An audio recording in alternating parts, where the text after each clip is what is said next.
Okay, can you tell me your name? Amanda. And how old are you? 9. 9. Okay. Okay, here's the first situation. Julia was in 6th grade and had been at her school since kindergarten. Her 2 best friends were Wendy and Erin. Erin was the most popular girl in class, and all the girls saw her as the leader. One morning, Julia arrived at school, and Erin was acting weird. When Julia said hi to her, she didn't respond. She just looked away and smiled at the group of girls at the corner of the classroom. It didn't take Julia long to figure out that Erin had turned most of the girls against her, but she didn't know why. She went to Wendy and asked her why Erin was mad at her. Wendy acted nervous and said that she knew that Erin told her that if she hung out with Julia, none of the rest of the girls would talk to her anymore. That night, Julia talked to her parents, and they told her to wait and see if tomorrow was better. If not, they said perhaps Julia could talk to Erin and work through the problem.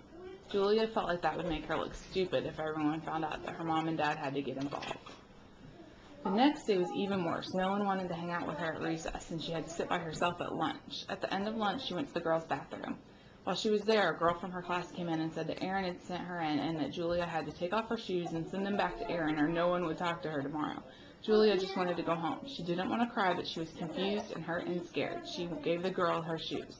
Now she was late for class and was in the bathroom with no shoes. She headed for class and walked in quietly with her head down. Before she could get to her chair, the teacher asked her why she was late and where her shoes were. Okay, so what do you think that Julia should do? I think she should tell the teacher. Tell the teacher what happened? Yeah.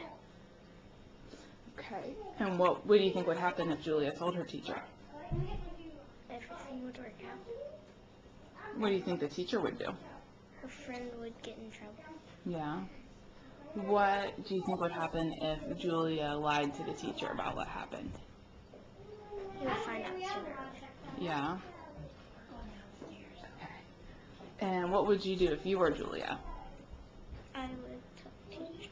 You didn't tell the teacher? And stay away from that. Stay away from it? Very good. Okay, that's great.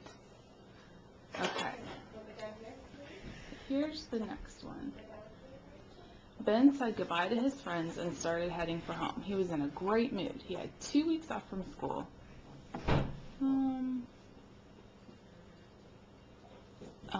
Let's see. Maybe this isn't hard. Okay. Ben said goodbye to his friends and started heading for home. He was in a great mood. He had 2 weeks off from school.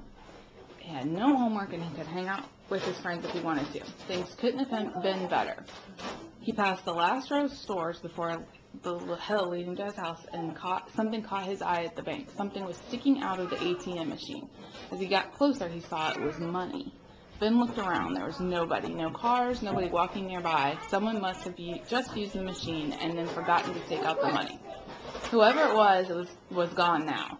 He walked over to the machine and took the money out. $60. There was also a receipt sticking out. Ben looked around, still knowing. He could turn the money in at the bank tomorrow, but really it was $60. Probably not much money to the customer, but it would make a difference as to how many Christmas presents he could get his family. So what do you think Ben should do? He should turn the money into the bank before he spends it. What would Ben's parents say he should do?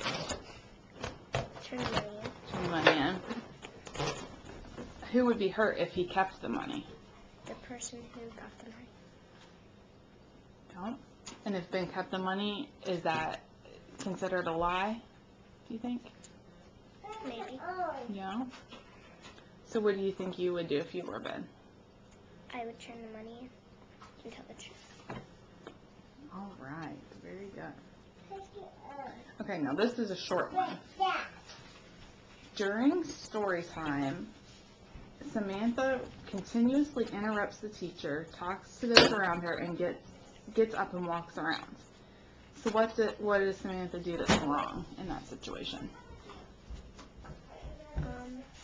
She got up and walked around while the teacher was reading. Why shouldn't she do that? Because that is considered rude. Very good. Would getting up and walking around be okay to do in a situation that wasn't story time? Maybe. Okay.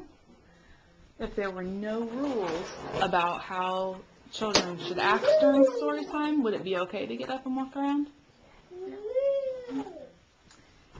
What rules could be created that would make it okay to walk around during story time? Ask the teacher if you could get up. Okay, good. Okay, here's the last one. Sarah wants to play in the bounce house, but there are already 3 children in it. The rule is that only 3 children are allowed in there at a time, but no one seems to be paying any attention to how many kids are inside. In fact, the only bounce house worker is on the other side of the room talking to the parents. So should Sarah go in the bounce house? What would happen if she broke the rules? She would probably get in trouble. So what would you do if you were Sarah? I would wait my turn. Good. What would you do if you were one of the other kids that was already in the bounce house? I would get out so Sarah could get in. Would it be okay for Sarah to get in the bounce house if there wasn't a rule about how many kids could get in it? Maybe. Would it be okay for her to get in the bounce house if the rule was that 12 kids could be in at the same time? No, because that's too many. That's too many. Very good. All right, I'm all done.